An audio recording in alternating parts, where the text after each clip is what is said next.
News ওৱানৰ আজিৰ এই প্ৰতিবেদনলৈ আপোনাক স্বাগতম। আপুনি চাই আছে দেশৰ এটা নিৰ্ভীক নিৰপেক্ষ channel news one north east. অৱশেষত মণিপুৰত উপস্থিত হ'ল প্ৰধানমন্ত্ৰী মোদী। ভাবিছিল মণিপুৰীয়া পাহৰিলে, ভাবিছিল মণিপুৰীয়া কাণ পাতি শুনিব প্ৰধানমন্ত্ৰী মোদীৰ উন্নয়নৰ ঢাক ঢোল কোবোৱা লেকচাৰ। কিন্তু কথাটো তেনে নহল। শুভৰ উদ্গীৰণ ঘটিল মণিপুৰত। সুযোগৰ অপেক্ষাত আছিল মণিপুৰৰ গৰিষ্ঠ নিৰ্যাতিত জনতা। আৰু আজি মণিপুৰত প্ৰধানমন্ত্ৰীৰ উপস্থিতিৰ লগে লগে ভয়ানকভাৱে উদ্গীৰিত হ'ল মণিপুৰীৰ ক্ষোভ। প্ৰধানমন্ত্ৰীক মণিপুৰলৈ স্বাগতম জনাবৰ বাবে বিজেপিৰ কৰ্মকৰ্তাই দিনে নিশাই কষ্ট কৰি লাখ লাখ টকা ব্যয়েৰে ইম্ফলৰ অলিয়ে গলিয়ে আনিছিল ৰংচঙীয়া বেনাৰ পোষ্টাৰ। আৰু অৱশেষত সঁচাকৈয়ে ঘটি গ'ল অঘটনটো। বিগত দুবছৰে সৰ্বস্ব হেৰুৱাই ক্ষোভিত মণিপুৰী জনতাই ফালি চিৰাচিৰ কৰিলে প্ৰধানমন্ত্ৰী মোদীৰ বেনাৰ পোষ্টাৰ। উত্তেজিত জনতাৰ আগত হাৰ মানিলে বিজেপিৰ চেলা চামুণ্ডাই। কাণ্ড দেখি বিবুদ্ধিত পৰিছে মণিপুৰৰ বিজেপি। বিজেপিৰ শীৰ্ষ মহলো স্তম্ভিত। মণিপুৰত মহিলাক উলংঘ কৰি ৰাজপথত অত্যাচাৰ চলোৱাৰ পৰা হত্যা হিংসা ঘৰ জ্বলাই দিয়া বহু কাণ্ডই ঘটি গ'ল। কিন্তু সেই দুৰ্যোগৰ সময়তো মণিপুৰবাসীক এষাৰ মাত দিবলৈ সময় নোলাল প্ৰধানমন্ত্ৰী নৰেন্দ্ৰ মোদীৰ। সেই সময়ছোৱাত মণিপুৰবাসীৰ দুখ যাতনাৰ খবৰ ল'বলৈ দেশৰ বিৰোধী দলৰ বহু নেতা আহিল। নিৰ্যাতিত সৰ্বহাৰাৰ কাষত থিয় দিলে বিৰোধী নেতা গৌৰৱ গগৈ, ৰাহুল গান্ধী আদিয়ে। চৰকাৰ তথা বিজেপিৰ তৰফৰ পৰা অমিত শ্বাহ আহিছিল যদিও শ্বাহৰ ভ্ৰমণে মণিপুৰত জ্বলি থকা গোষ্ঠী সংঘৰ্ষৰ জুইকুৰাত পেট্ৰল ঢলাৰ দৰেহে হৈছিল। কাৰণ মণিপুৰৰ গোষ্ঠী সংঘৰ্ষৰ আঁৰত যে খুব মণিপুৰৰ বিজেপি চৰকাৰৰ আৰু বিজেপিৰ শীৰ্ষ নেতৃত্বৰ যে প্ৰত্যক্ষ পৃষ্ঠপোষকতা আছিল, সেইটো ইতিমধ্যে ৰাইজে ভালদৰে বুজি উঠিছিল।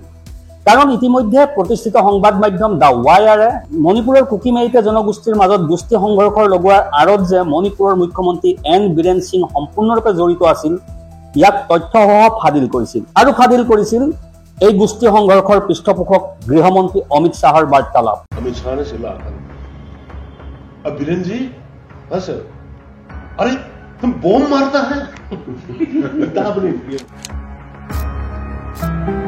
আজিৰে পৰা 15 তাৰিখলৈকে মুঠ দুদিনৰ বাবে উত্তৰ পূৰ্বাঞ্চল ভ্ৰমণত ব্যস্ত থাকিব প্ৰধানমন্ত্ৰী মোদী। উত্তৰ পূৰ্বাঞ্চল ভ্ৰমণৰ প্ৰথম কাৰ্যসূচীত প্ৰধানমন্ত্ৰী মোদীয়ে মণিপুৰ ভ্ৰমণ কৰিছে। তাৰ পাছত মিজোৰাম আৰু তাৰ পাছত অসম হৈ পশ্চিমবংগত উপস্থিত হ'ব প্ৰধানমন্ত্ৰী। আৰু পশ্চিমবংগৰ পাছত প্ৰধানমন্ত্ৰী উপস্থিত হ'ব বিহাৰত। আজি প্ৰধানমন্ত্ৰী মোদী মণিপুৰত উপস্থিত হোৱাৰ লগে লগে মণিপুৰলৈ প্ৰধানমন্ত্ৰীক স্বাগতম জনালে পোষ্টাৰ বেনাৰ ফালি। দেশৰ বিভিন্ন ৰাজ্যত প্ৰধানমন্ত্ৰী মোদী উপস্থিত হোৱাৰ লগে লগে যেনেদৰে চাৰিওফালে মোদী মোদী শ্লোগানেৰে মুখৰিত হৈ উঠে, আজি তেনে দৃশ্য দেখা পোৱা নগ'ল মণিপুৰত। মণিপুৰৰ অলিয়ে গলিয়ে লগাই থোৱা স্বাগতম মোদী পোষ্টাৰ ফালি চিৰাচিৰ কৰি পেলালে ক্ষোভিত জনতাই। এতিয়া মণিপুৰত এক ওলোটা দৃশ্য। প্ৰধানমন্ত্ৰীৰ উপস্থিতিত মণিপুৰ বিজেপিত যোগদানৰ পৰিৱৰ্তে ব্যাপক খহনীয়াহে দেখা পোৱা গ'ল। প্ৰধানমন্ত্ৰীৰ মণিপুৰ ভ্ৰমণৰ প্ৰাক মুহূৰ্তত বিজেপিৰ 4জন প্ৰাক্তন বিধায়কে কংগ্ৰেছত যোগদান কৰিলে।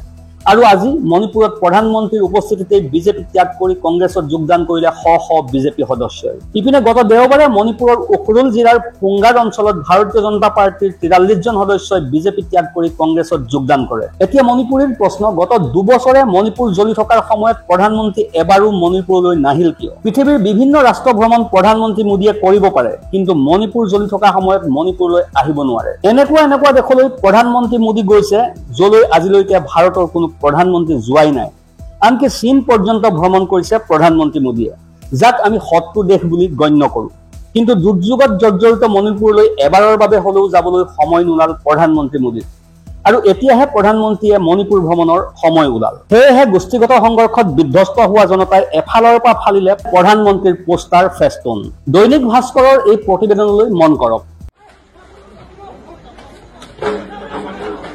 দৈনিক ভাস্কৰে নিজৰ প্ৰতিবেদনত প্ৰকাশ কৰিছে যে গত দেওবাৰে মণিপুৰৰ চুৰাচান্দপুৰৰ আৰক্ষী থানাৰ পৰা প্ৰায় 5 কিলোমিটাৰ ভিতৰত ক্ষোভিত ৰাইজে প্ৰধানমন্ত্ৰী মোদীৰ পোষ্টাৰ বেনাৰ ফালি জ্বলাই দিয়ে।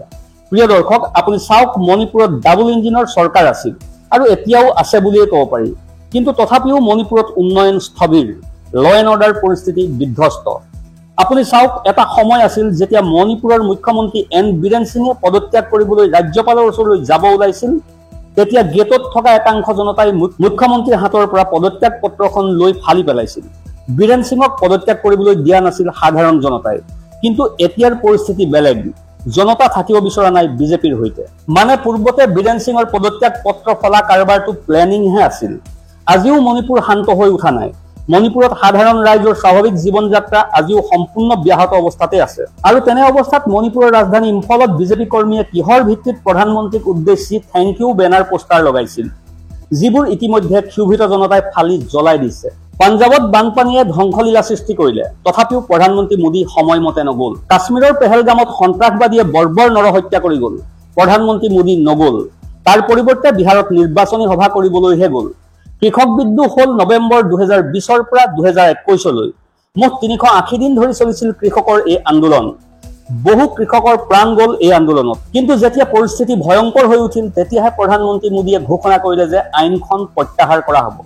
আৰু এতিয়া মণিপুৰক লৈও প্ৰধানমন্ত্ৰীৰ সেই একেই নাটক। Bureau' report, news one north east.